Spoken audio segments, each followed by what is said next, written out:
Maths और science की end game series का बहुकाल देखने के बाद वही क्वेश्चंस जो मैंने करवाए थे बोर्ड्स में आए, चाहे मैथ्स हो या साइंस हो, वही चीज लेकर अब मैं आया हूं सोशल के अंदर।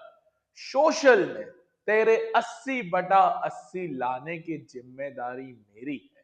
चाहे वो एमसीक्यू हो, रीजन असर्शन हो, मैप हो, थ्योरेटिकल क्वेश्चन हो या केस स्टडी हो, सब में तेरे 80/80 लाने की जिम्मेदारी मेरी है।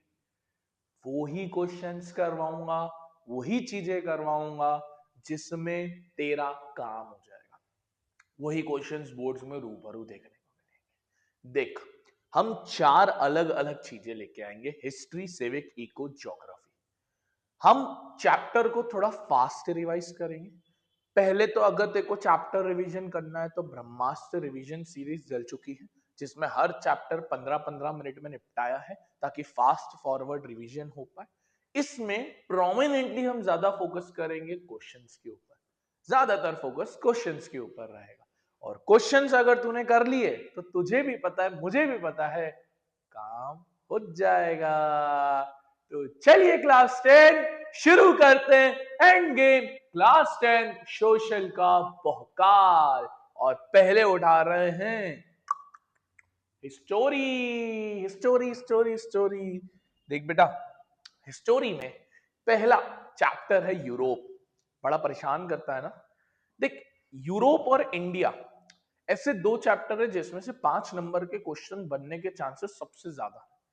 दूसरे चैप्टर है लाइक प्रिंट है बस, बट फिर भी ज्यादातर चांसेस इन दोनों के ऊपर ही है। बहुत इजी है, ध्यान से समझ। यूरोप में बेटा सबसे पहले मैं तुझे रिवीजन करवाऊंगा फ्लो चार्ट के थ्रू। मैं देखो रिवीजन करवा रहा हूँ फ्लो चार्ट के थ्रू। देखो पूरी वीडियो देखनी है, अलग से डाल चुका हूँ।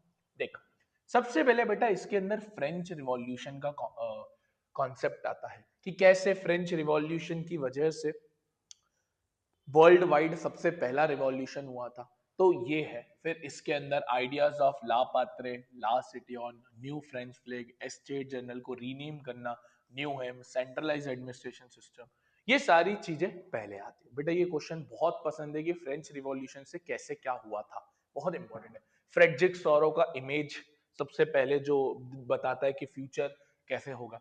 फिर बेटा हमारे नेपोलियन साहब आए थे 1804 के अंदर, जिन्होंने नेपोलियनिक कोड बनाया था। नेपोलियनिक कोड में प्रिविलेजेस को हटा दिया, ट्रांसपोर्ट को इंप्रूव किया, इक्वालिटी को एस्टेब्लिश किया, रिस्ट्रिक्शंस हटाए गए, right to property, feudal system abolish किया, सर्वडम अबॉलिश किया, मेमोरियल ड्यूज अबॉलिश किए। ये हमारे फिर इधर आ जा। Treaty of Vienna 1815, Austrian chancellor Duke Metternich. तो ऑस्ट्रियन चांसलर ने क्या, पहले तो बर्बन डायनेस्टी को रिस्टोर किया, नेपोलियन की हार हो गई थी वाटरलू के बैटल में। न्यू स्टेट्स बनाई फ्रेंच बाउंड्रीज में, रशिया को नई टेरिटरीज दी गई, ऑस्ट्रिया को नदर्न इटली का पार्ट दिया गया, रशिया को पोलैंड का पार्ट दिया था, सेक्सोनी का पार्ट दिया गया, मोनार्की को रिस्टोर किया गया, कंजर्वेटिव को रिस्टोर किया गया। ये सारे ट्रीटी ऑफ वियना के अंदर। फिर बेटा रिवॉल्यूशनरीज में एक आते हैं गुइजिपी मजीनी, यंग इटली, यंग यूरोप, दो सोसाइटीज बनाते हैं 1804। इनके लिए ड्यूक मेटरनिक ने एक लाइन बोली थी, याद कर, he is the most dangerous enemy of our social order. बेटा बोर्ड्स को पसंद है लिबरल नेशनलिज्म। लिबरल नेशनलिस्ट कौन थे, तो इनके क्या क्या डिमांड थे। मिडिल क्लास के लिए फ्रीडम चाहते थे, इक्वालिटी चाहते थे, चाहते थे कि राजा इनकी मदद करे, पॉलिटिकली गवर्नमेंट को इनके द्वारा बनाया जाए, ऑटोक्रेसी को बंद किया जाए, प्रिविलेजेस को बंद किया जाए, प्रोटेक्शन किया जाए प्रॉपर्टी के अकाउंट्स, और ये सारी चीजें। फिर इकोनॉमिकली फ्रीडम ऑफ मार्केट चाहिए था, रिस्ट्रिक्शन हटाओ। याद करो इन्होंने जॉल्वरिन बनाया था, एक कस्टम यूनियन जिसने करेंसी 30 से 2 कर दी गई थी बेटा। फिर आता है रोमांटिक इमेजिनेशन, जिसके अंदर कारोल कुरपुंस्की आते हैं, लॉर्ड बायरन आते हैं, जॉन गर्टिफ्राइड हर्डर आते हैं। ये रोमांटिक इमेजिनेशन। फीमेल एलिगरी में जर्मेनिया आती है, मरेनिया आती है, जर्मेनिया जर्मनी की, मरेनिया फ्रांस की। बेटा इसके अंदर फिर 3 यूनिफिकेशन सबसे प्रोमिनेंटली जो पूछे जाते हैं, वो 3 यूनिफिकेशन, चाहे वो जर्मनी हो, इटली हो, ब्रिटेन हो। तीनों में से मेन सबसे ज्यादा जर्मनी इटली पे फोकस है, बट ऐसा नहीं है कि ब्रिटेन पे फोकस नहीं आ सकता है। जर्मनी में बेटा तेरे सीएम थे ओटावान बिस्मार्क। तेरे सीएम थे कौन बेटा, ओटावान बिस्मार्क, जिसमें फ्रैंकफर्ट पार्लियामेंट सबसे पहले फेल हुआ था 1848 के अंदर। अच्छा, इससे पहले 1830s के अंदर याद कर, फ्रांस ने वापस से लुइस फिलिपी को एज अ कॉन्स्टिट्यूशनल मोनार्क बना दिया था। और फिर ग्रीस को भी इंडिपेंडेंस मिल गई थी कॉन्स्टेंटिनोपल से। फिर ड्यूक साहब ने एक लाइन बोली, when France sneezes whole Europe catches cold. फिर chief minister of Prussia Otto von Bismarck, इन्होंने 3 वॉर लड़े, 7 साल तक चले ऑस्ट्रिया, डेनमार्क और फ्रांस से। फिर पर्शियन विक्ट्री हुई एंड देन फाइनली आपके राजा बनाए जाते हैं। ठीक है, फिर आपके राजा बनाए जाते हैं। बेटा इटली में देखिएगा तो 7 अलग अलग पार्ट्स में इटली का एम्पायर उस समय डिवाइडेड था। उन 7 अलग अलग पार्ट्स में फिर धीरे धीरे जो वहां के राजा थे उन्होंने फिर इसको यूनिफाई करने की कोशिश करी, जिनका नाम था विक्टर इमोनियल सेकंड। क्या नाम था? Victor Emmanuel second. हाँ, मैंने बताना भूल गया, जर्मनी के राजा थे केसर विलियम। बेटा यहाँ के जो सीएम थे वो थे केवोर। क्या नाम था उनका? केवोर था। और फिर उन्होंने इटली का पूरा वो किया। साउथ में कौन गया था? गरीबाल्दी गए थे, लोकल पीजेंट्स की हेल्प ली थी और फिर वहां से उन्होंने भी रिस्टोर कर दिया। बेटा ब्रिटेन का थोड़ा स्ट्रेंज केस है, ब्रिटेन का थोड़ा स्ट्रेंज केस है। स्ट्रेंज केस था बेटा क्योंकि यहाँ पर शांति प्रस्ताव से काम हो गया था। यहाँ पर बेटा तेरा 1707 में एक्ट ऑफ यूनियन साइन हुआ था, जिससे फिर तेरा United kingdom of great Britain का फॉर्मेशन हुआ था। देन नदर्न आयरलैंड को भी इन्होंने अपने अंदर फोर्सफुली ले लिया गया था। बेटा आखिरी टॉपिक कभी कभार आ जाता है बल्कान, जिससे फर्स्ट वर्ल्ड वॉर हुआ था। बल्कान से एक वो रीजन था जिसको ओटोमन एम्पायर रूल करता था। मैसेडोनिया, अल्गेरिया, बल्गेरिया ये लोग थे। एंड देन लेटर ऑन ये फिर एक वायलेंट क्लैश में बदल गया। देख मेन तो अब इसमें डेट्स भी हैं, क्योंकि बेटा कभी कभार क्रोनोलॉजिकल ऑर्डर वाले क्वेश्चंस आ जाते हैं, बहुत क्वेश्चन यहाँ से बन के आ जाते हैं। सबसे पहले 1688 में इंग्लिश पार्लियामेंट पावर को सीज कर लेता है। 1707 में एक्ट ऑफ यूनियन जो हमने बोला, बेटा इसकी अलग से भी वीडियो डाली हुई है डेट्स की, देखना हो तो देख सकता है। 1789 फ्रेंच रिवॉल्यूशन, 14 जुलाई ब्रेस्टाइल स्टॉर्मिंग। 1797 नेपोलियन इन्वेट करता है इटली में। फिर 1804 मेन है, नेपोलियन का सिविल कोड आता है, ये छोड़ सकते हो। 1814 में नेपोलियन के फॉल और 1815 में battle of Waterloo plus treaty of Vienna भी, वियना पीस ट्रीटी। बेटा 1821 बहुत इंपॉर्टेंट डेट है, बोर्ड्स को पसंद है। ग्रीक स्ट्रगल स्टार्ट हुआ था, 1821 में डेथ ऑफ नेपोलियन। 1830 में जुलाई रिवॉल्यूशन ऑफ फ्रांस, जब वो ड्यूक ने लाइन बोली थी। 1832 कॉन्स्टेंटिनोपल, ग्रीस का इंडिपेंडेंस स्ट्रगल खत्म हुआ था। 21 में स्टार्ट हुआ था, 32 में खत्म हुआ था। 1834 जॉल्वरिन बना था जो हमने बात करी। 1848 फ्रैंकफर्ट पार्लियामेंट, जो 848 जो मेंबर्स वहां पर थे। 1848 में यूनिफिकेशन ऑफ इटली 59 से 70। 61 में इमोनियल टू को राजा बनाया जाता है इटली का। 66 से 71 जर्मनी का यूनिफिकेशन। एंड फिर विलियम वन को 1871 में जर्मनी का राजा बनाया जाता है। आजा आजा आजा आजा, तेरे सारे क्वेश्चंस करवा दूंगा मैं, जल्दी से सुन सारे क्वेश्चंस, एक भी नहीं छोड़ूंगा, और वही आएंगे जो करवाऊंगा। पहला सीबीएसई 2025 में आया हुआ क्वेश्चन कह रहा है सिग्निफिकेंस ऑफ नेपोलियनिक कोड, बोरे बहुत इंपॉर्टेंट, 5 नंबर में आया है। तो क्या क्या किया था नेपोलियनिक ने? गिल्ड रिस्ट्रिक्शंस हटा दिए, सर्वडम हटा दिया, मेमोरियल ड्यूज हटा दिए, प्रिविलेजेस हटा दिए, प्राइवेट प्रॉपर्टी के अगेंस्ट रिस्ट्रिक्शंस ला दिए उसने। ट्रांसपोर्ट कम्युनिकेशन सिस्टम को अच्छा किया, एडमिनिस्ट्रेशन सिस्टम को अच्छा किया, बहुत कुछ चीजें हमारे नेपोलियन ने करी। सिविल कोड 1804 से आया था, जिसका एक और नाम है नेपोलियनिक कोड, जिसमें सारी प्रिविलेजेस हटा दी थी बर्थ के लेवल पे। जैसे पहले मिलती थी ना थर्ड एस्टेट को सिर्फ टैक्स भरना रहता था, तो वो सब हटा दिया। Napoleonic code was followed by regions under French control. ऐसा नहीं कि सिर्फ फ्रेंच के अंदर, और जो फ्रेंच के अंडर में भी आते थे उनको भी ले लिया। New businesses, artisans, peasants enjoyed new found. फिर देखोगे तो French control Italy, Germany, Switzerland were freed from manorial dues, क्या हटा दिए, कोई तुम पे कर्जा नहीं, सब माफ कर देंगे। गिल्ड रिस्ट्रिक्शंस को रिमूव कर दिया गया। Improvement in communication and technology, exchange of goods और ट्रेड में इंप्रूवमेंट किया गया। कितनी सारी चीजें नेपोलियन ने करी। बहुत इंपॉर्टेंट क्वेश्चन है, नेपोलियनिक कोड सिविल कोड के ऊपर आता है। ये जो हम बोल रहे थे लापात्रे, लास्ट सिटी और न्यू फ्रेंच फ्लैग, न्यू हेम्स, पिछले साल भी आया, उससे पिछले साल भी पूछा था। How did French revolutionary spread the idea of nationalism, कैसे फ्रेंच रिवॉल्यूशनरीज ने नेशनलिज्म के आइडिया को स्प्रेड किया? बेटा ये कोई ना कोई सेट में तुझे दिख जाएगा। पहले तो लिबर्टी एंड इक्वालिटी, ये देख, लिबर्टी, इक्वालिटी, फ्रेटर्निटी, फ्रेटर्निटी मतलब फैमिली है, हम सब लोग, हम सब एक फैमिली है। National identity, new flags introduce किए गए थे ताकि एक बिलोंगिंग दिखा पाए कि यार हम सब साथ हैं, हम सब साथ समन तुम्हारे हैं। फिर वॉर्स किए गए फ्रेंच रिवॉल्यूशनरीज के द्वारा, फिर propaganda symbols, tricolour flag, फिर and the Marseillaise, the poetic song अगर आपको याद है, फिर अदर रिवॉल्यूशन, काफी कुछ किया गया। तब जाकर हमारे फ्रेंच ने आइडिया ऑफ नेशनलिज्म को स्प्रेड किया ऑल ओवर द यूरोप। बहुत फेमस क्वेश्चन है बेटा, छोड़ के मत जाना गलती से भी, गलती से भी मत छोड़ के जाना। ये वाला देखो, ये वाला देखो, यहां पर भी फ्रेंच रिवॉल्यूशन की ही बात करिए। The political and constitutional changes that came in the wake of French Revolution lead to transfer of sovereignty from monarchy to a body of French citizens। कह रहा है जो ये रिवॉल्यूशंस हुए, ये सोवर्जिनिटी से, मोनार्की से सोवर्जिनिटी की तरफ ट्रांसफर हुआ, और फ्रेंच लोगों को, मतलब जो कुछ प्रोमिनेंटली कुछ मेन लोग थे एडमिनिस्ट्रेशन के, उनको ये पावर का डिस्ट्रीब्यूशन दिया गया। तो देखो, सबसे पहले तो एब्सोल्यूटिज्म को एंड किया। एब्सोल्यूटिज्म का मतलब होता है पावर इन वन हैंड, उसको एंड कर दिया गया था। ये देखो, एक एब्सोल्यूट मोनार्की चलती थी, एक ही राजा चल रहा है, लुइस 16 अगर तुमको याद हो तो, वो खत्म कर दिया। फिर as a source of power constitution बनाया गया, जिससे डेस्टिनी इंप्रूव हुई, किंग की नहीं, देश की, देश की। Symbols of unity, la patrie, la citoyen, ये इंस्टीट्यूशनल चेंजेस, एस्टेट जनरल के जो वो थे उसको नेशनल असेंबली का दर्जा दिया गया।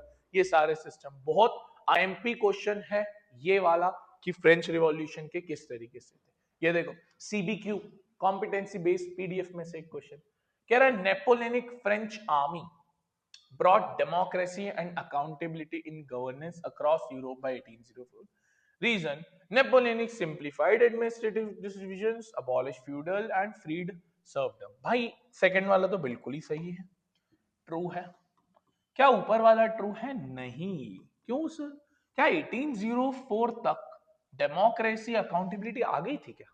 नहीं, उस समय तो शुरू हुई थी, उस समय तो शुरू हुई थी कुछ साल बाद। तो बेटा A is false, B is true, तो सेकंड ऑप्शन याद रखना। छोटा सा ईयर बेस्ड क्वेश्चन डाल दिया।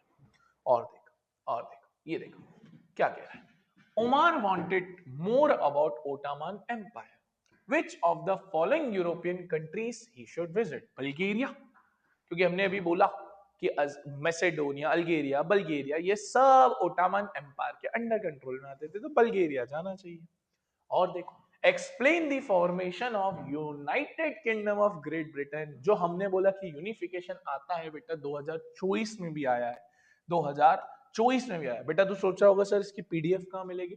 नीचे टेलीग्राम ग्रुप है, वहां जाके तो देख सकते हैं, गूगल ड्राइव के लिंक है, वहां पे भी जाके देख सकते हैं। तो याद करो, सबसे पहले तो फ्रेंच पार्लियामेंट, सॉरी, जो अमेरिकन पार्लियामेंट थे उन्होंने पावर सीज कर ली, उन्होंने पावर सीज कर ली। तो different kingdom, England, Scotland, Wales, ये सब बना के यूके बनता है ना।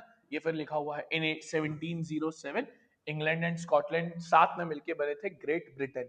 लेटर ऑन नदर्न आयरलैंड को वापस ले लिया गया था, तो बनाया था UK, that is United kingdom, है ना। आयरलैंड का स्प्लिट कौन सा? Northern Ireland, northern Ireland, southern Ireland अलग हो गया, सदर्न आयरलैंड को एक अलग कंट्री का दर्जा दे दिया, तो आ गया।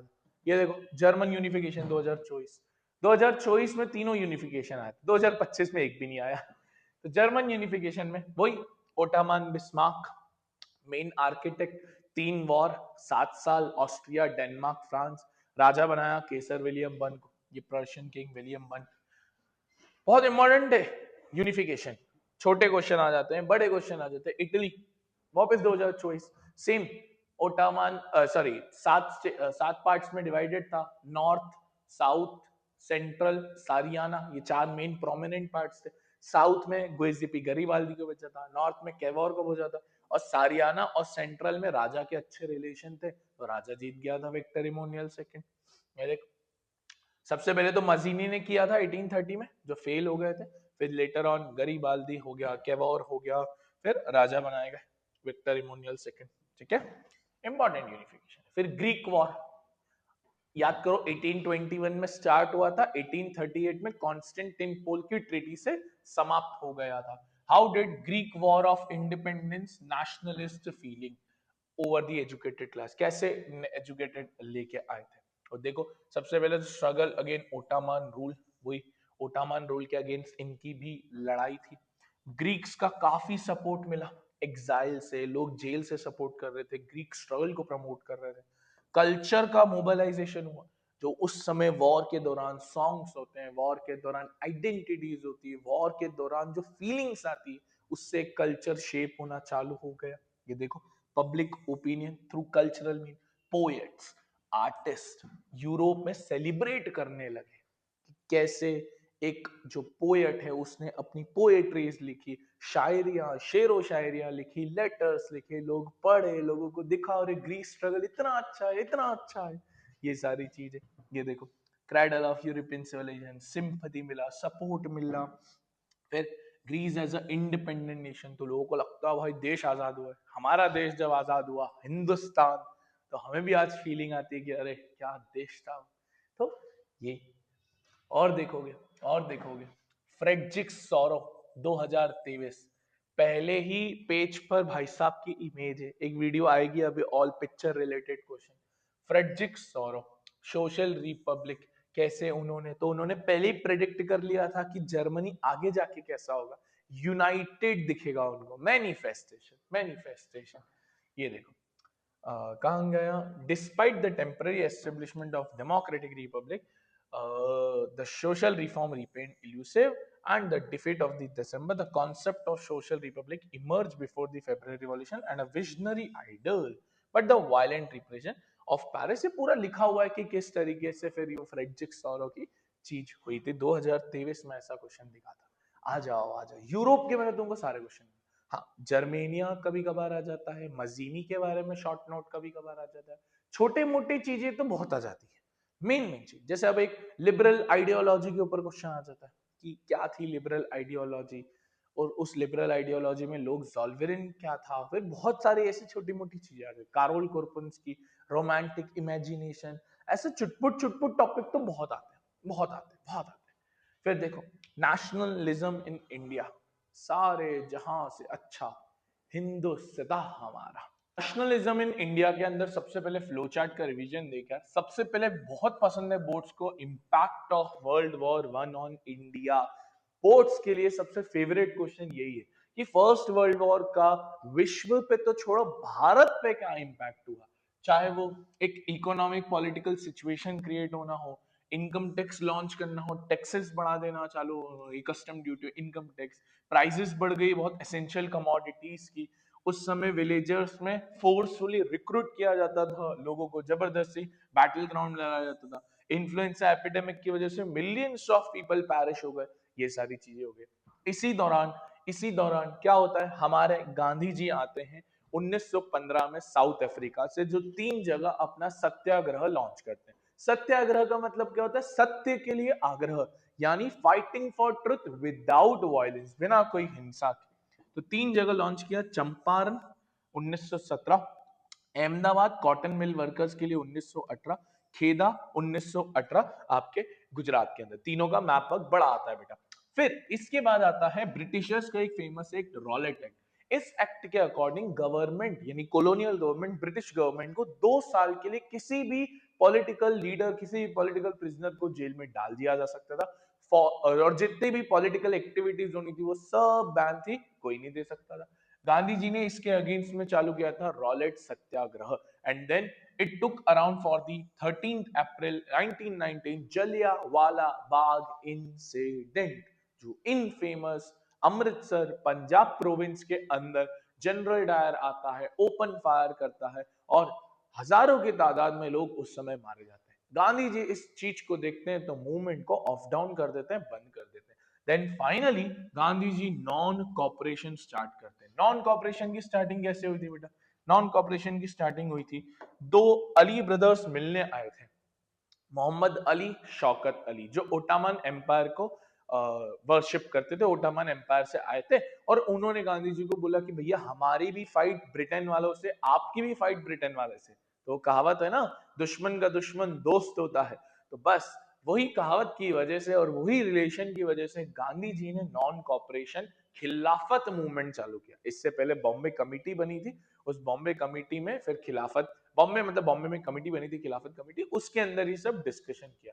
फाइनली फाइनली जैन 1921 के अंदर ये मूवमेंट चालू किया जाता है। और इस मूवमेंट में फॉरेन गुड्स को बॉयकॉट किया गया, लिकर शॉप्स को पिकेट किया गया, फॉरेन क्लोथ्स को बर्न किया गया, जो क्लोथ्स है उसको हटाना चालू किया, फिर ट्राइबल्स लोगों के बीच में चीजें होना चालू की, अलूरी सीताराम राजू, और किसान सभा बनना चालू हो गई फार्मर्स के पीजेंट्स के द्वारा। प्लांटेशन के अंदर उन्होंने इंटरप्रीट ही गलत कर लिया कि गांधी राज आने वाला है। एंड फाइनली फैब 1922 के अंदर ये मूवमेंट को भी ऑफ डाउन कर दिया गया था, क्योंकि चौरी चौरा गोरखपुर यूपी में जो जगह है वहां पर एक पीसफुल प्रोटेस्ट वायलेंट बन चुका था। बेटा इसके बाद 1930 में हमारी कहानी आती है साइमन कमीशन के द्वारा। ये वो कमेटी थी जो सर जॉन साइमन हेड कर रहे थे। कहां से आई थी? ब्रिटेन से आई थी। क्यों आई थी? ताकि भारत के संविधान में, भारत के कॉन्स्टिट्यूशन में कुछ चेंजेस सजेस्ट कर पाए। मेनली मेनली ये 7 लोगों से कंप्राइज थी, सातों के सातों ब्रिटिशर्स थे। सातों के साथ कौन थे बेटा? ब्रिटिशर्स थे। तो साइमन कमीशन वो थी। फिर इसका जो स्वागत किया गया था वो किया गया था गो बैक साइमन से। किसे किया था? गो बैक साइमन की, आप यहाँ नहीं आ सकते। एंड लेटर ऑन फिर एक सॉल्ट मार्च हुआ था, जिसमें गांधी जी ने सबसे पहले उस समय के वॉइसरॉय लॉर्ड इरविन को 11 डिमांड्स का एक पत्र लिखा। उस पत्र में उनका मेन उद्देश्य था कि सॉल्ट पे लगने वाले टैक्स को बंद किया जाए, बट इरविन नहीं माना। और गांधी जी ने भी बोला कि भैया आगे नहीं मान रहा है तो मैं मूवमेंट चालू करूंगा, जिसमें हमारा फिर सॉल्ट मार्च हुआ, जो 240 माइल्स का सफर था साबरमती आश्रम से दांडी तक। 24 दिन के अंदर ये सफर होना था, जो आपका 12 मार्च से स्टार्ट हुआ था और 6 अप्रैल को खत्म हुआ था। जैसे ही गांधी जी दांडी पहुंचे, जो एक समुद्र के बाजू में टाउन है, पानी निकाला, पानी निकाल के उसको बॉईल किया, जिससे जो हमारा सॉल्ट टैक्स था वो अबॉलिश हुआ। And then finally Gandhi ji ने लॉन्च किया CDM, सिविल डिसओबीडियंस मूवमेंट। और बेटा इस मूवमेंट की वजह से बहुत लोगों ने प्रोटेस्ट किया, बहुत स्ट्राइक्स हुए, और गवर्नमेंट ने भी लोगों को अरेस्ट करना चालू कर दिया, लीडर्स को अरेस्ट करना चालू कर दिया। इस बीच में फिर इरविन एक दिमाग लगाते हैं। वो गांधी जी के साथ एक पैक्ट साइन करते हैं, जिसको गांधी इरविन पैक्ट बोलते हैं। गांधी इरविन पैक्ट के तहत गांधी जी इस मूवमेंट को ऑफ करेंगे और गांधी जी जाएंगे London second round table conference attend करने। बदले में जो ब्रिटिश सरकार है, वो ब्रिटिश सरकार उनके लीडर्स को छोड़ देगी। तो गांधी जी ने ये बात मानी, वो लंदन गए, इधर मूवमेंट बंद किया। लंदन में उनकी कोई बात ही नहीं सुनी गई। जो उनकी इंडिपेंडेंस की डिमांड थी, पूर्ण स्वराज की डिमांड थी, उसको सुना ही नहीं गया। एंड देन गांधी जी जब वापस भारत लौटे तो उन्होंने देखा कि यार लीडर्स तो अभी भी जेल में ही है। तो फिर उन्होंने बोला यार मैं वापस से CDM चालू करूंगा। इसलिए CDM 2 बार चालू हुआ, याद रखना। ये स्टोरी है बेटा, तुम स्टोरी पढ़ सकते हो, जो मैंने अलग से भी डाल रखी है। अब CDM में किन किन लोगों ने पार्ट लिया? तो बेटा रिच पीजेंट्स ने, वुमेन ने, बिजनेस क्लास ने, इंडस्ट्रियल वर्किंग क्लास। इसमें बिजनेस क्लास बहुत इंपॉर्टेंट है, वुमेन बहुत इंपॉर्टेंट है। बिजनेस क्लास में मेन डिमांड क्या थी? मेन डिमांड बिजनेस क्लास की थी कि जितने भी गुड्स आ रहे हैं फॉरेन के, उनको बंद करवाया जाए, टैक्सेशन को कम किया जाए, ट्रेड पॉलिसीज को इजी किया जाए। इसलिए एक इंडस्ट्रियल चैम्बर ऑफ कॉमर्स बनाई गई थी, FICCI बनाई दी थी JD बिरला और पुरुषोत्तम दास जी द्वारा। बेटा इसी के बीच में एक चीज आती है, पूना पैक्ट ऑफ 1932। इस पूना पैक्ट ऑफ 1932 के तहत हुआ क्या था, जब सेकेंड राउंड टेबल कॉन्फ्रेंस में गांधी जी लंदन गए थे तो उनके साथ अंबेडकर जी भी गए थे। वहां पर अंबेडकर जी की डिमांड थी कि जो दलित्स हैं, हरिजन हैं, बेसिकली लोअर कास्ट पीपल है, इनको सेपरेट इलेक्शंस का दर्जा दिया जाए, सेपरेट इलेक्शंस करवाई जाए। बट गांधी जी बोलते थे कि अगर ये हुआ तो बेटा देश है ना डी-यूनाइट हो जाएगा, टूट जाएगा देश। फाइनली पूना पैक्ट ऑफ 1932 के अंदर ये डिसाइड हुआ कि दलित लोगों को इलेक्शन तो सेम होंगे, उनके लिए सीट्स रिजर्व कर दी जाएगी, जो आज भी है। SC ST के लिए सीट्स रिजर्व कर दी गई है। तो वो फंडा है बेटा, ये पूरा लिखा हुआ है। ठीक है, ये पूरा लिखा हुआ है बेटा। इसके बाद क्या ऐसी चीजें थी जो सिविल डिसओबीडियंस में बेकार हुई? लिमिट्स, बोर्ड्स को पसंद है ये क्वेश्चन। क्या क्या ऐसी लिमिट्स थी? चाहे वो दलित्स का पार्टिसिपेट नहीं करना हो, मुस्लिम्स का पार्टिसिपेट नहीं करना हो, मूवमेंट का 2 बार चालू होना जिससे मूवमेंट को वो नहीं मिला, मोमेंटम नहीं मिला इतना अच्छा सा। फिर इसी समय रिच क्लास का सपोर्ट कम था, पुअर क्लास को कांग्रेस ने सपोर्ट नहीं किया, उनके नो रेंट कैंपेन को सपोर्ट नहीं किया। ये सारे कुछ मेजर कारण थे जिसकी वजह से सीडीएम खराब हो गया। और ये फिर डिफरेंस कभी कभार पूछ सकते हैं नॉन कॉपरेशन और सिविल डिसओबीडियंस के बीच में डिफरेंस, इसलिए मैंने क्रिएट करवा दिया है। बेटा अब इसमें बहुत सारी डेट्स भी आती है, रुक जाओ, हाँ पहले डेट्स देखेंगे, जो इसमें से क्रोनोलॉजिकल ऑर्डर वाला क्वेश्चन बहुत बनता है, बहुत बनता है। 1914-18 में पहला विश्व युद्ध, 1915 में गांधी जी का साउथ अफ्रीका से आना, 1916 में चंपारण, 17 में खेदा एंड देन फिर 18 में Ahmedabad cotton mill workers. Rowlatt act 1919 13 अप्रैल जलियांवाला बाग, ये तो आप भूल ही नहीं सकते। फिर खिलाफत मूवमेंट और Khilafat non cooperation movement, and then non cooperation का बंद होना, चौरी चौरा। या एफआईसीसीए जो मैं बिजनेस क्लास में बोल रहा था, 1929 लाहौर सेशन, याद रखेंगे, for complete independence. 1930 class association बनाई गई थी बी आर अम्बेडकर द्वारा। शॉर्ट लॉ 12 मार्च से 6 अप्रैल, 12 मार्च से 6 अप्रैल। 1930 सिविल डिसओबीडियंस स्टार्ट किया गया था। 1930 फर्स्ट राउंड टेबल कॉन्फ्रेंस जिसमें कोई नहीं गया था। 1931 जो हमने बोला गांधी इरविन के बीच में पैक्ट। 31 में सेकेंड राउंड टेबल कॉन्फ्रेंस जिसमें अंबेडकर और गांधी गया था। 1932 पूना पैक्ट जो साइन हुआ था। ठीक है, आपको ये याद रखना है। आ जाओ आ जाओ, अब ना बेटा वो क्वेश्चंस करवाऊंगा जिसमें तुम्हारा पेपर बनेगा, पूरा पेपर बनेगा। आ जाओ आ जाओ, पूरे मेन क्वेश्चन देखो। पहला क्वेश्चन क्या है, ध्यान से पढ़ना। पहला क्वेश्चन पिछले साल ही आया हुआ है सीबीएसई 2025 में, कह रहा है tribal peasants interpreted the message of Gandhi and the ideas of Swaraj in another way and participated in NCM differently। हाँ, जो ट्राइबल्स में थे वो थे अलूरी सीताराम राजू। गुदम हिल्स ऑफ आंध्र प्रदेश में गुरिल्ला वॉरफेयर हुआ था, जहां पर फंडा सिंपल सा था। अलूरी सीताराम राजू गांधी जी के बड़े अच्छे फॉलोअर थे, सारी बात मानते थे, बट एक ही बात नहीं मानते थे, जो गांधी जी की परम वो थी फिलॉसफी थी, अहिंसा परमो धर्मा। तो ये मानते थे कि नहीं यार, अगर हमको जीतना है ना तो वॉर करके थोड़ा सा मार कूट करके ही जीता जा सकता है, उसके बिना तो जीता नहीं जा सकता है। तो ये है, देखो there was a militant guerrilla movement, कहां बोला मैंने आपको, गुदम हिल्स ऑफ आंध्र प्रदेश, देखा सेम चीज। और ये लॉस के खिलाफ थे, पॉलिसीज के खिलाफ थे और उनको ब्रेक करने की कोशिश करेगी। काफी पीजेंट्स, काफी लोगों को अरेस्ट किया गया एंड लेटर ऑन 1924 में जो अलूरी जी थे उनको भी अरेस्ट कर लिया गया था।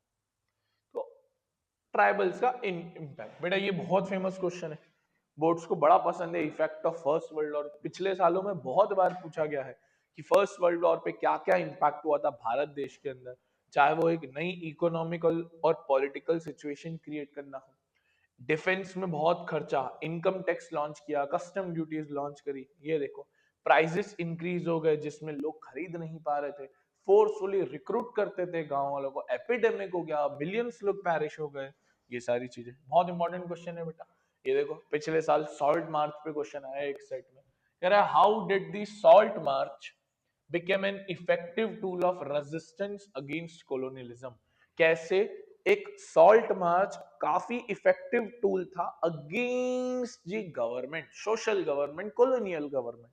तो आपको भी पता है कि भारत में सॉल्ट लॉ जो ब्रेक हुआ, गांधी जी जो 240 माइल्स का सफर करे, उसकी वजह से ब्रिटिशर्स के माइंड में एक चीज तो आ गई थी कि भैया ये जो हिंदुस्तान है ना, ये कोई नॉर्मल हिंदुस्तान नहीं है। इस हिंदुस्तान में हम देख रहे हैं कि यार ये लोग इंडिपेंडेंस के लिए बड़े तत्पर हैं।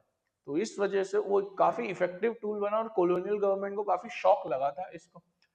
देखो against the colonialism Gandhi found salt a very powerful symbol, क्योंकि गांधी को पता था नमक अमीर भी खाता है और गरीब भी खाता है। फिर उन्होंने 11 डिमांड्स का एक पत्र भेजा था, है ना, जो हमने बोला था, और उसमें बोला था कि salt was the most important.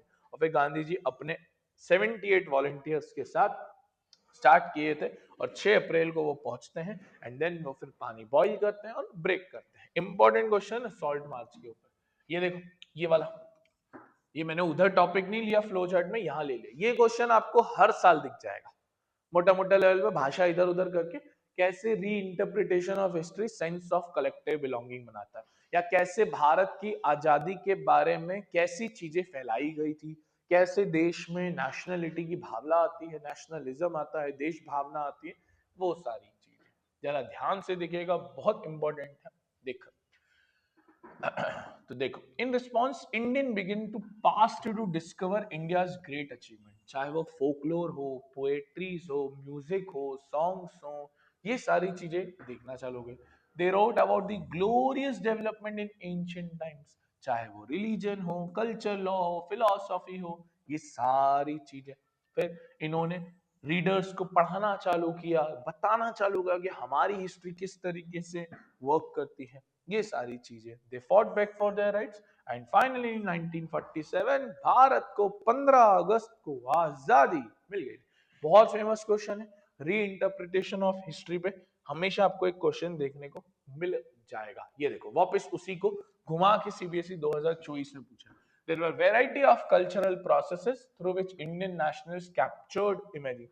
Bharat माता की इमेज हो गई, हमारा नेशनल एंथम हो गया, ये सारी चीजें, बहुत सारे चरखा हो गया, ये सारी चीजें बड़ी काम की थी। There were variety of cultural processes through which nationalists capture imagination, चाहे वो भारत माता की इमेज हो गई, फिर मदर फिगर का डिवोशन, फोक टेल्स, फोक ट्रेडिशंस, पोएट्री, सॉन्ग्स, ये सारी चीजें काफी, फ्लैग होल्डिंग्स, काफी सारी चीजें लोगों के बीच में कल्चरल प्रोसेसेस को बढ़ाने के काम आई। तो बेटा बहुत फेमस क्वेश्चन है ये। देखो, ये आया था एक क्वेश्चन गांधी जी के सत्याग्रह के बारे में।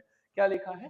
Gandhi idea of Satyagraha emphasizes the power of truth and need for the search of truth. In the light of this statement, assess the contribution of Gandhi. तो भैया आपको भी पता है satyagraha means fighting for truth without violence. Satyagraha को घुमा के question पूछा गया है। गांधी जी ने 3 जगह ये सत्याग्रह लॉन्च किया था, चंपारण, खेदा और अहमदाबाद, जहां पर गांधी जी गांव गांव, शहर शहर जाते थे देखने के लिए कि यार क्या हाल है, किस तरीके से चीजें खराब चल रही है, और वो चीजें को फिर सॉर्ट करते थे, वो सारी चीजें। मैं आपको एक छोटी सी स्टोरी बताता हूँ गांधी जी के बारे में, हमारी बुक में नहीं लिखी है, आपको समझ में आएगा गांधी जी किस इन्फ्लुएंशियल फिगर के पार्ट थे। मैं उनके फिलोसॉफी के खिलाफ नहीं था, हाँ, बट मैं इसके जरूर खिलाफ हूं कि हमारी एनसीईआरटी सिर्फ एक फिगर को बहुत प्रोमिनेंटली दिखाती है। मैं गांधी जी के खिलाफ नहीं हूं, मैं इस कॉन्सेप्ट के खिलाफ हूं कि आप एक इंसान को इतना प्रायोरिटी मत दीजिए। तो मैं आपको, वैसा बहुत लोग बोलेंगे सर तो गांधी जी के हेटेड थे, नहीं यार, हम किसी फ्रीडम फाइटर के हेटरेट में नहीं है, हम बस इसके हेटरेट में है कि हमारी एनसीईआरटी को बदलने की बहुत जरूरत है। खैर, गांधी जी की एक छोटी सी स्टोरी बताता हूँ। 1947 में, 1947 में जब हमको आजादी मिली और हमारा बंटवारा होने वाला था, हिंदुस्तान पाकिस्तान अलग होने वाले थे, तो हुआ ये कि जो पंजाब प्रोविंस था वहां पर तो 50-60 हजार की सैन्य टुकड़ी भेजी गई, मिलिट्री भेजी गई कि भैया पार्टीशन में कुछ गड़बड़ी ना हो, लोग वायलेंस नहीं करे, क्योंकि हिंदू मुसलमान दंगे दिख रहे थे उस समय। अब पंजाब में सारी फोर्स भेज दी। इस तरफ बंगाल में, जो ईस्ट बंगाल था जिसको पाकिस्तान का पार्ट दिया गया था, तो ईस्ट बंगाल और वेस्ट बंगाल में भी बहुत सारे क्लैशेस होने लगे, हिंदू कम्युनिटी, मुस्लिम कम्युनिटी, काफी प्रॉब्लम होने लग गई। अब उधर सारी फोर्स भेज गई, फोर्स ही नहीं बची, अब किसको भेजे इधर? तो उस समय के जो लीडर्स थे, चाहे वो नेहरू हो या वल्लभ भाई पटेल हो या जो आखिरी वॉइसरॉय थे माउंट बैटन, उन्होंने बोला यार ये एक ही इंसान कर सकता है, वो है गांधी। गांधी को आप बंगाल में भेजो। जो चीज 50,000 लोगों ने पंजाब में करी, वायलेंस को रोकना, वो भी अच्छे से नहीं रोका, वही चीज मात्र एक गांधी जी ने बंगाल में कर दी। संदेश खली, जो संदेश खली या संदेश खली उस एरिया का नाम है, जहां पर गांधी जी ने वायलेंस को रोक दिया, बात करके, अपनी प्रीचिंग सिखा के। ऐसे थे गांधी जी। तो अब ये हमारी बुक में नहीं लिखा है, ये हमारी बुक में नहीं लिखा है, हमारी बुक में भगत सिंह नहीं लिखे, मतलब बहुत लेस उनके बारे में इंफॉर्मेशन बच्चों को सुनाई जाती है, बच्चों को पढ़ाई जाती है। तो ये गांधी जी के सत्याग्रह में आप चाहे देखो, प्रिंसिपल ऑफ नॉन वायलेंस, अहिंसा, तो भैया गांधी जी से बड़ा अहिंसावादी इंसान तो कोई नहीं। सॉरी अहिंसा, हाँ हिंसावादी नहीं, अहिंसावादी। 1917 में चंपारण हो गया, एक खेदा हो गया, अहमदाबाद हो गया, तो ये सारे इनके contributions. Role of business class, मैंने बोला था बिजनेस क्लास बहुत आता है। इनकी डिमांड थी कि टैक्सेस हटाए जाए, विदेश से आने वाले गुड्स को रोका जाए, कस्टम ड्यूटीज को कम किया जाए, ये सारी चीजें। ये देखो first world war, business class became powerful and expanding their business, और इनकी बहुत बिजनेस एक्टिविटी रिस्ट्रिक्ट हो रही थी। ये चाहते थे प्रोटेक्शन अगेंस्ट इंपोर्ट्स, विदेश से गुड्स ना आए। और फिर इसलिए इन्होंने एक इंडियन इंडस्ट्रियल कमर्शियल कांग्रेस बनाई गई थी 1920 में, और FICCI बनाई गई थी 1927 में। ठीक है, ये सारे बहुत अच्छा क्वेश्चन है, बिजनेस क्लास से रिलेटेड आ जाता है। उसी के बीच में बेटा ये प्लांटेशन वाला 2023 में क्वेश्चन आया था। Workers of Assam had their own understanding of Gandhi and the notion of Swaraj. याद करो, उन्होंने सोचा था गांधी राज आ रहा है, सबको लैंड मिलेगा। उस समय एक एक्ट चलता था जिसका नाम था इनलैंड इमिग्रेशन एक्ट, जिसके तहत कोई भी प्लांटेशन वर्कर बिना मतलब बिना परमिशन के एंट्री और एग्जिट नहीं ले सकता था। उन्हें लगा नॉन कॉपरेशन का मीनिंग है गांधी राज आएगा, सबको मुफ्त में लैंड मिलेगा, तो वो काम ही करना बंद कर दिए, काम पे जाना ही बंद कर दिए। तो काफी गलत इंटरप्रिटेशन हो गया। ये देखो जो मैंने बोला ना, इनलैंड इमिग्रेशन एक्ट इंपॉर्टेंट है, MCQ में भी आ सकता है। दे heard of non corporation, thousands defied the authorities, left the plantation, याद रखना।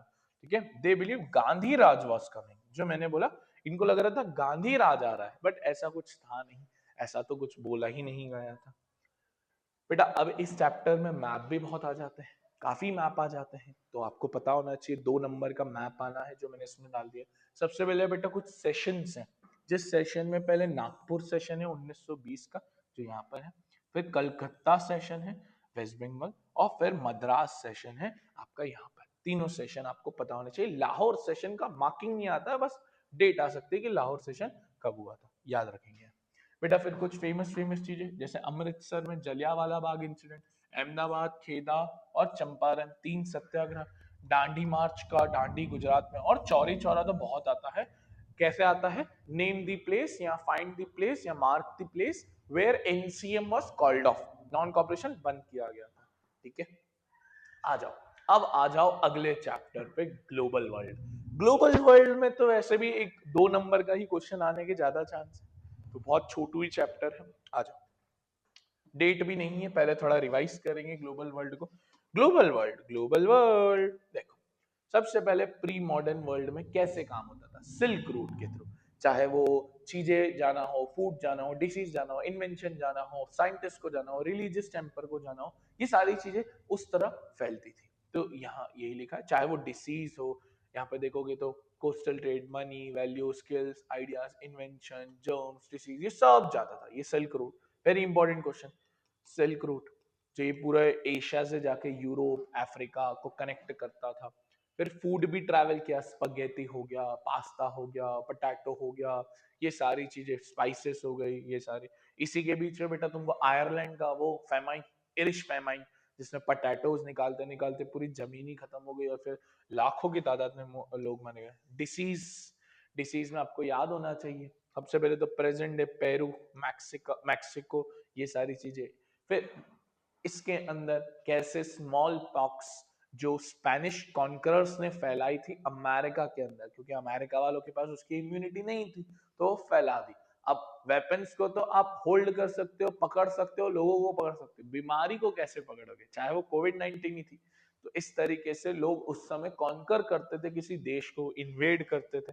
ये लिखा हुआ है यहाँ पर देखो, guns could be brought or captured but disease such as smallpox were conquerors and कोई भी इम्यून नहीं था।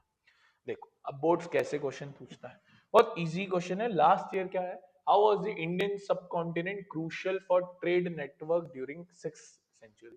तो इंडिया से कॉटन हो गया, इंडिया से एग्रीकल्चरल प्रोडक्ट्स हो गए, स्पाइसेस हो गए, तो इंडिया बहुत प्रोमिनेंट था, सोने की चिड़िया बोला जाता था भैया हमें। देखो काफी मेजर सी रूट्स थे जो इंडियन ओशन से कनेक्ट होते हुए जाते थे। Exchange of goods, culture, ideas, ये सारी चीजें, ये देखो स्पाइसेस, टेक्सटाइल्स, स्टोन्स, सब इंडिया से ग्लोबल इकोनॉमी तक पहुंच जाती थी। The silk route 2024, silk route भी बहुत क्वेश्चन आ जाता है। The Silk Route are good example of pre-modern trade and cultural links between distant parts of world. बहुत famous question है, तो देखो काफी illustrate pre-modern global several land and marine are connected Asia to Europe and Northern Africa. काफी connection हो पाया विश्व wide जब पहले उतना नहीं था. India, south east Asian textile, Chinese pottery, ये सब सब सब सब सब सिल्क रूट के थ्रू ही उस समय ट्रैवल कर रहे हैं. काफी इंपॉर्टेंट रूट था. फिर देखोगे, ये देखो अगेन फूड ट्रैवल और कैसे कल्चरल कॉन्टैक्ट्स को प्री मॉडर्न वर्ल्ड में ये प्रमोट ने. लॉन्ग डिस्टेंस ट्रैवल जनरली कहते भी है ना कि आप जब ट्रैवल करते हो तो you share things, you get the glimpse of that particular place. तो वो सारी चीजें आप देखोगे. ये देखो लॉन्ग डिस्टेंस में पटाटो हो, स्पगेटी हो, पास्ता हो, ये सारी चीजें काफी तरीके से उस समय फैली थी. अच्छा क्वेश्चन है ये. स्मॉल पॉक्स सीबीएसई 2023 में क्वेश्चन आया था कि कैसे स्मॉल पॉक्स एक डेडली डिसीज बना स्पेनिश कॉन्करर्स के द्वारा अमेरिका के अंदर. ये देखो स्पेनिश कॉन्करर्स अमेरिका के अंदर बना था, क्योंकि वेपन्स को तो आप छीन सकते हो, आर्मी को छीन सकते हो, मार सकते हो, डिजीज को कैसे मारोगे जब तक आपके पास उसकी दवाई नहीं हो या इम्यूनिटी नहीं है. काफी लोग इससे की वजह से फ्ली भी कर गए थे, मतलब भाग गए थे अमेरिका से, क्योंकि इतनी डिसीज और ये सारी चीजें हो गई. हिस्ट्री का आखिरी चैप्टर प्रिंट कल्चर. प्रिंट में पहले तो बच्चे इसमें डर रहे हैं कि यार सर बहुत बुक्स हैं. मत चिंता कर, मत चिंता कर, नीचे पूरी बुक्स की पीडीएफ है, नीचे पूरी बुक्स की पीडीएफ है, जाके देख ले. गूगल ड्राइव के लिंक है, टेलीग्राम है, सब जगह है. पूरा प्रिंट कल्चर बहुत इजी है, ज्यादा टफ चैप्टर नहीं. तुम डरते हो बाबू, आ जाओ आ जाओ आ जाओ आ जाओ आ जाओ आ जाओ. देखो पहले रिवाइज करते हैं.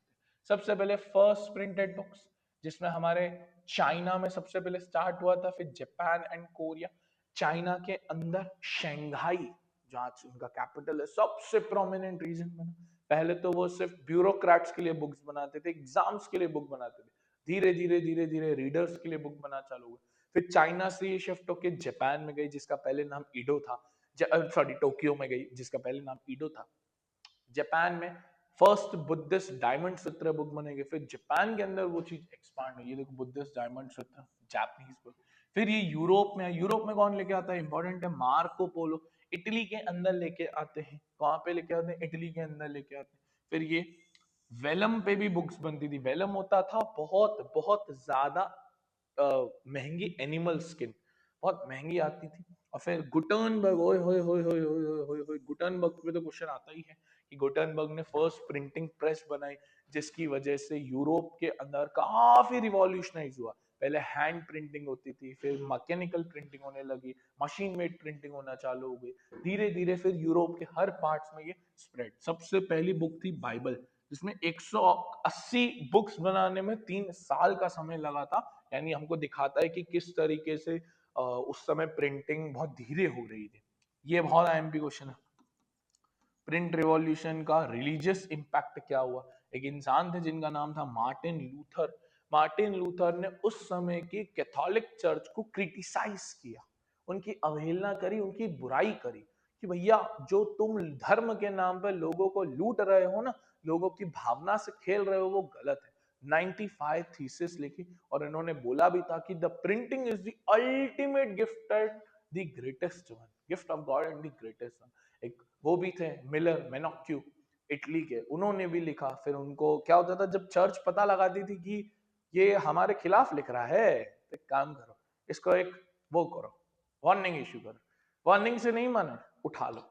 उठाया, नहीं माना, एग्जीक्यूट कर दो. जय श्री राम. ठीक है बेटा. तो मार्टिन लूथर, ये ultimate gift of God and the greatest. फिर ये रीडिंग मैनिया, इसमें बेटा बहुत सारे लोग चैप बुक्स आ गई थी. चैप बुक समझते हो, चैप बुक्स मतलब होती है पतली बुक, पॉकेट साइज बुक, गंदे पेपर की सस्ती बुक बेसिकली. फिर काफी राइटिंग्स फेमस हुई, थॉमस मैन, मॉलेटियर, जीन जैक रोसो. प्रिंटर्स तो है ही, साइंटिस्ट लोगों ने भी अपने लिखना चाहे, चाहे वो आइंस्टीन हो, न्यूटन हो. बट ऑब्वियस सी बात है, उनकी बुक्स तो सब थोड़ी ना पढ़ लेंगे बेटा. ये बहुत इंपॉर्टेंट क्वेश्चन है. Print culture and French revolution. तो बेटा कहते भी है कि प्रिंट से फ्रेंच रिवॉल्यूशन कैसे बॉर्न हुआ. तो बेटा याद करो, फ्रेंच रिवॉल्यूशन में कुछ फिलोसोफर्स थे, जीन जैक रॉसो, मॉन्टेस्क्यू, आपके जॉन लॉके, इन्होंने जब लिखा मोनार्की गलत है, राजा तुम्हारे साथ अन्याय कर रहा है, तो ये सारी चीजें लिखने के बाद लोगों के अंदर एक क्वेश्चनिंग पावर आई। उन्होंने बोला हम कोई चीज को क्यों माने, हम क्वेश्चन करेंगे। हम ये जो राजा हमसे पैसे ले रहा है, किस बात के पैसे ले रहा है, हम क्वेश्चन करेंगे, डिबेट होगी, डिस्कशन होगा।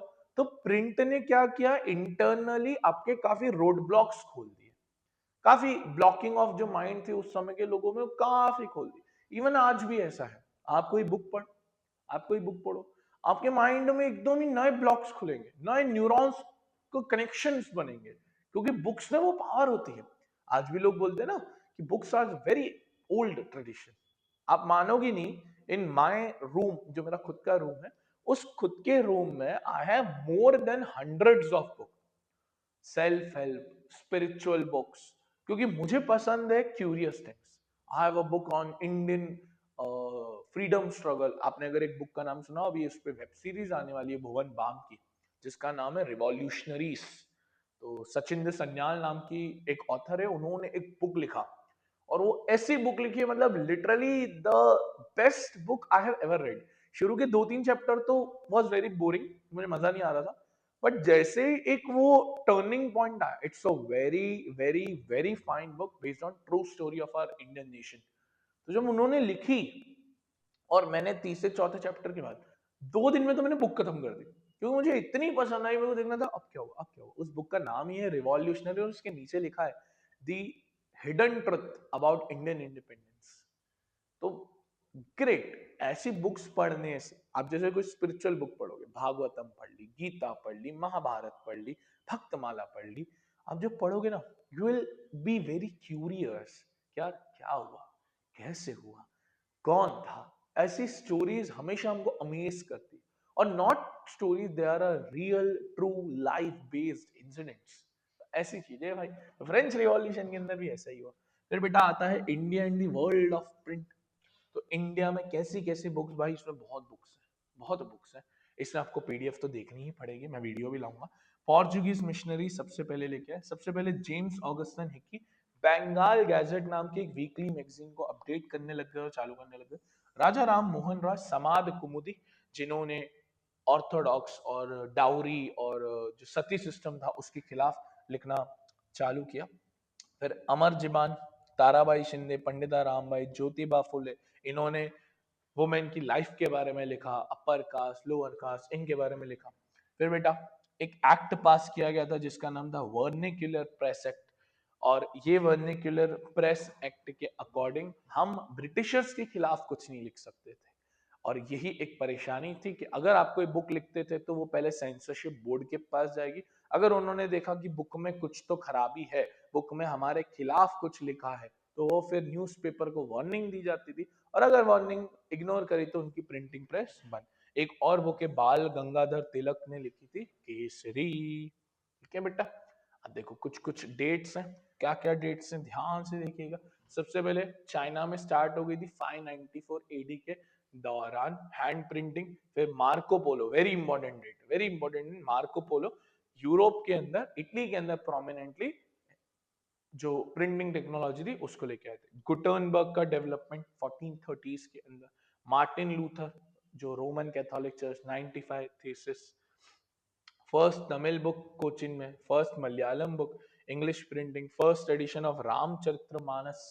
फिर ग्रिम ब्रदर्स ने स्टोरीज और फोक टेल्स प्रोड्यूस करना चालू करी, राम मोहन रॉय। ये इतनी डेट्स इंपॉर्टेंट नहीं है, बट स्टिल जो बुक के नाम है वो बहुत इंपॉर्टेंट है। जैसे बंगाली वुमेन काशी बाबा, दियोबान सेमेनरी। फिर मुस्लिम्स के लिए फतवास जारी करे जाते थे, ज्योतिबा फुले रोड, गुलामगिरी, राज सुंदरी देवी, अमर जीबान, ये बुक्स के भी नाम आ गए ना सारे इसके अंदर, ये इंपॉर्टेंट है। वर्निकुलर प्रेस एक्ट आ सकता है, vernacular press act. Tarabai Shinde, Pandita Ramabai, बाल गंगाधर तिलक, केसरी, काशी बाबा, छोटे और बड़े का सवाल, काफी काफी सारी चीजें इसके अंदर आएगी। आ जाओ, आ जाओ क्वेश्चन देखें प्रिंट के। कभी कभार बेटा, कभी कभार बेटा 5 नंबर का क्वेश्चन आ सकता है प्रिंट में से। पिछले साल क्या आया है, not everyone welcome printed books, explain the statement. सबने उसको वो नहीं किया था, एंटरटेन नहीं किया था कि हम भी बुक पढ़ेंगे। जो लोग गरीब थे वो नहीं पढ़ पाते थे, जो लोग इलिटरेट थे वो नहीं पढ़ पाते, कुछ लोग प्रिंटिंग के खिलाफ थे क्योंकि उनके रिलीजियस बिलीफ्स को वो अपोज कर रहा था, उनकी बेसिक चीजों को वो खत्म कर रहा था। देखो, it was feared that if there was no control over what was printed, तो irreligious activities बहुत spread होगी, फिर वैल्यूएबल लिटरेचर डिस्ट्रॉय किया जा सकता है, फिर रिलीजियस अथॉरिटीज परेशान होंगी। ये सारी चीजों ने बोला कि प्रिंट नहीं आना चाहिए, चाहे वो रोमन कैथोलिक चर्च का अपोजिशन हो गया। ये देखो, 17th century the flourishing of urban culture in China also led to the diversity use of printing। जो हम बोल रहे थे ना कि पहले सिर्फ ब्यूरोक्रेटिक सिस्टम के लिए बुक्स बनाई जाती थी, but later on it was shifted to general public also. देखो, जैसे मैंने बोला ना, सिर्फ स्कॉलर ऑफिशियल्स के लिए नहीं था, अब लोगों के लिए भी बनवाई जाती थी, चाहे उसमें पोएट्रीज हो, ऑटोबायोग्राफीज हो, बायोग्राफीज हो, एंथोलॉजीज हो, ये सारी चीजें उस समय चाइना के अंदर और अर्बन सिटीज में तो काफी स्प्रेड हुई, फ्लरिश हुई। 2025 में देखो क्या मस्त क्वेश्चन आया है, कह रहा है इंडियन प्रिंटिंग में क्या क्या चेंजेस आए थे। तो सबसे पहले तो प्रिंटिंग प्रेस का inauguration, Malayalam book Portuguese missionaries के द्वारा लेके आना, वर्नेक्युलर न्यूज़पेपर, वर्नेक्युलर का मतलब होता है उनके एरियाज के स्पेसिफिक भाषा में, जैसे मराठी में हो गया, गुजराती में हो गया, पंजाबी में हो गया, वो सारे। चीप बुक्स एंड पैम्पलेट्स, सस्ते बुक्स बनाना चालू कर दी, लोगों को तो पढ़ना था, लोगों के पास इतना पैसा नहीं था। न्यूज़पेपर क्रिटिसाइजिंग ब्रिटिशर्स पॉलिसी, काफी ज्यादा न्यूज़पेपर्स ने वो किया था। अब जैसे एक चीज है, बुक्स में तो नहीं लिखी है, तो एक इंसान थे, तो वीर सावरकर जी उनका नाम था, आपने शायद सुना हो किसी बच्चे ने। वीर सावरकर जी, हमारी बुक तो खैर उन्हें नहीं पढ़ाते, मैं क्या बोलूं, जस्टिस ही नहीं है उनके साथ। वीर सावरकर जी ने एक बुक लिखी थी, रिवोल्ट ऑफ 1857। 1857 में उस समय एक रिवोल्ट हुआ था, आपने सुना हो अगर, चाहे वो चंद्रशेखर आजाद हो, या ऐसे तांत्या तोपे हो, रानी लक्ष्मीबाई हो, उस समय का एक रिवोल्ट हुआ था। फेल हो गए थे हम उसके अंदर, बट काफी खतरनाक रिवोल्ट था, उसके लिए बुक लिखी थी। और जेल में से बैठ के लिख रहे थे, ब्रिटिशर्स के हेडक्वार्टर से देख रहे थे, तो भैया खतरनाक बुक लिखी, स्प्रेड करवाई लोगों के बीच में, एक बताया रहे भैया सिर्फ नॉन वायलेंस से हिंसा नहीं हो, नॉन वायलेंस से जीतेंगे नहीं, वायलेंस भी है जिससे हम जीत सकते हैं। बस यही कि हमारी एनसीईआरटी दिखाती है कि आजादी नॉन वायलेंस से मिली, नहीं, आजादी हर वो इंसान के द्वारा मिली जिसने अपने प्राण गंवाए, जिसने अपने देश के लिए अपना सब सर्व योगदान कर दिया, उस लोगों की वजह से वो आजादी मिली। चाहे वो वीर सावरकर हो, भगत सिंह हो, सुखदेव हो, राजगुरु हो, बहुत, मतलब इतने नाम है आप सोच नहीं सकते। मैं तो बताने बैठ जाऊं ना, लोग बोलेंगे सर छोड़ो ना, काम की बात बताओ। आजकल बच्चों का भी यही है, सब बकवास मत करो, काम की पढ़ाओ या शेरो शायरिया करो, बकवास मत करो। ये कौन आजादी, कौन भगत सिंह, कौन हमारे स्टेच्यू ऑफ यूनिटी, सर ओटामान बिस्मार्क हमको पता है, पर हमको वल्लभ भाई पटेल नहीं पता, हमको वल्लभ भाई पटेल नहीं पता, हमको मजीनी पता है, हमको वीर सावरकर नहीं पता, हमको गांधी पता है, नेहरू पता है, हमको भगत सिंह नहीं पता, हमको ऐसे ऐसे लोग नहीं पता, और हम जानना भी नहीं चाहते, क्या करें। आ जाओ, increase in literacy, political participation, काफी चीजें इसके अंदर बनना चालू है। देखो 2023 में print revolution it transform the change of life by information. देखा, जो मैंने बोला था फ्रेंच रिवॉल्यूशन से मिलता जुलता क्वेश्चन, कि कैसे प्रिंट ने चीजें बढ़ाई, कैसे प्रिंट ने चीजों को इंप्रूव करा, वो सारी चीजें। ये देखो, पहले तो हैंड प्रिंटिंग से मैकेनिकल प्रिंटिंग की तरफ शिफ्ट हो गए, अवेयरनेस फैलना चालू हुई, स्प्रेड हुई चीजें, नॉलेज, इंफॉर्मेशन, ये सारी चीजें इसके अंदर आ गई, रिलीजन में चीजें होना चालू हो गई। हाउअर Belothoclew ब्लू, ये भी एक पहनी सी बुक आती थी, डिफरेंट फ्रॉम चैप बुक। तो देखो, ये were carried by peddlers known as chapman. Belothoclew small books printed in France. Both were low price books, poor quality, but the Belothoclew was bound in cheap blue color. Main difference था वो blue colour में आती थी, ज्यादा difference नहीं था। फिर देखोगे give any three reason favouring shift from hand printing to mechanical. एक तो भाई बहुत ज्यादा टाइम टेकिंग था, कॉस्टली था हैंड प्रिंटिंग, तो मैकेनिकल प्रिंटिंग की तरफ शिफ्ट होना था ताकि टाइम बचे, क्वालिटी वैसी ही रहे बट फास्ट हो, मेन था फास्ट, और कॉस्ट कम हो जाए। देखो, और लोगों में लिटरेचर बढ़ रहा था, रीडिंग बढ़ रही थी। तो ये यहाँ लिखा हुआ है, reading increasingly become a leisure activity. तो काफी प्रिंटिंग टेक्नोलॉजी में भी इंक्रीज करने की जरूरत थी। लास्ट क्वेश्चन, मार्टिन लूथर, जो मैंने बताया था कि उन्होंने रिलीजियस रोमन कैथोलिक चर्च को क्रिटिसाइज किया, वो क्यों प्रिंट के फेवर में थे? इन्हीं कारणों की फेवर में थे। क्या बोला था? Printing is the ultimate gift of God and the greatest. तो ये सारी चीजें, ठीक है, रोमन कैथोलिक चर्च। तो आई होप आपको हिस्ट्री के चारों चैप्टर्स के सारे आईएमपी क्वेश्चन, अभी एमसीक्यू हम अलग से करेंगे, मैप ऑलरेडी करवा दिया इसके अंदर, सिविक है, इको है, ज्योग्राफी है, वो सब करेंगे। चैनल को सब्सक्राइब जरूर करके जाना, ऐसा नहीं कि चल चले, मेहनत करिए, हमने भी तो, आपसे भी हम कुछ तो मांगेंगे ना, ज्यादा नहीं, एक सब्सक्राइबर का बटन, कोई पैसे नहीं मांग रहे, कुछ भी नहीं मांग रहे, सिर्फ एक बटन प्रेस कर दो, हमारा काम हो जाएगा। और लाइक कर दो, शेयर कर रहे हो तो शेयर कर दो, और अगर वीडियो अच्छी लगी है तो एक प्यारा सा कमेंट कर दो, ज्यादा नहीं, 1 मिनट में हमारी खुशी हो जाती है कि एक बच्चे ने अच्छा कमेंट कर दिया, हम खुश हो जाएंगे और हमको और मोटिवेशन आ जाएगा। और क्या, सिंपल सा काम है, ठीक है बेटा। और इसी में से सारे क्वेश्चन आएंगे, चिंता मत कर, जो मेन मैंने सब करवा दिए, चैप्टर भी रिवाइज करवा दिए। देखो, अगर अलग से चैप्टर की वीडियो देखनी है तो ब्रह्मास्त्र सीरीज ऑलरेडी डाल चुके हैं। Thank you for watching this video. Radhe Radhe.